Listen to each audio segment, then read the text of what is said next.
और अगला मामला जो हम देख रहे हैं, क्योंकि हुक्के मामलात हैं, उसमें तमाम जमातें अपना अपना जो रोल प्ले करने के लिए इस वक्त नेगोशिएशंस चल रही हैं। तो आज MQM के वफ्द की मुस्लिम लीग नून के सदर और नामजद वज़ीर आज़म शहबाज शरीफ से मुलाकात हुई है, जिसमें मुल्की सूरत हाल, सियासी उमूर पर तबादला ख्याल और इस अज़म का इयादा किया गया कि अवाम की खिदमत के लिए हम सब मुत्तहिद होकर आगे बढ़ेंगे।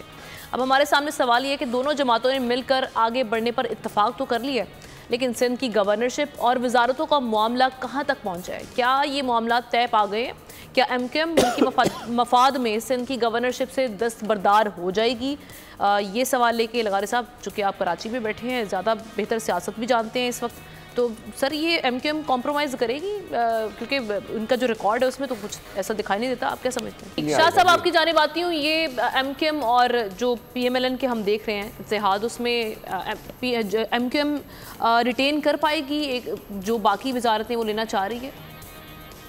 देखिए, मेरे ख्याल में MQM को जो है बार्गेनिंग चिप के तौर पे भी यूज करेगी PMLN, और अगर टिसोरी साहब गवर्नर रहते हैं तो पीपल्स पार्टी के ऊपर भी थोड़ा बहुत एक प्रेशर रहेगा।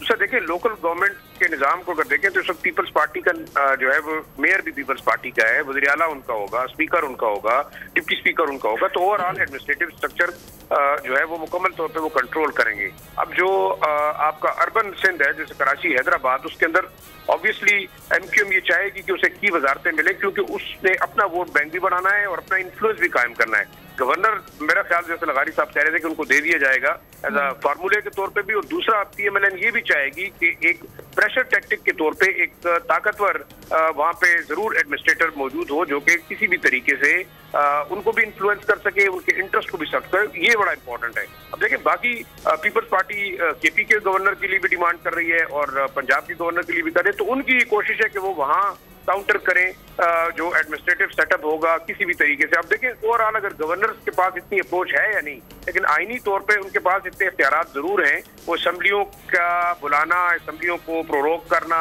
उनको किसी भी लिहाज से उनके भेजी हुई लेजिस्लेशंस को जो है वो वेट करना या उनको रिजेक्ट करना, तो ये तमाम चीजें फ्यूचर के लिए मेरे ख्याल में तमाम पॉलिटिकल जमातें जरूर कर रही हैं। और दूसरा, MQM अगर इत्तेहाद का हिस्सा बनी है तो जाहिर बात है कि वो शायद मैक्सिमम एक्सट्रैक्ट करेगी PMLN से, और अगर पीपल्स पार्टी के साथ भी वो सिंध की सतह पे जाती है तो मेरे ख्याल में उनकी कोशिश यही होगी कि जो पिछले इतने वक्त के अंदर उनको वो चीजें नहीं मिली, तो वो दोनों अपने पॉलिटिकल विजडम को इस्तेमाल करते हुए दोनों से कुछ न कुछ हासिल कर सके।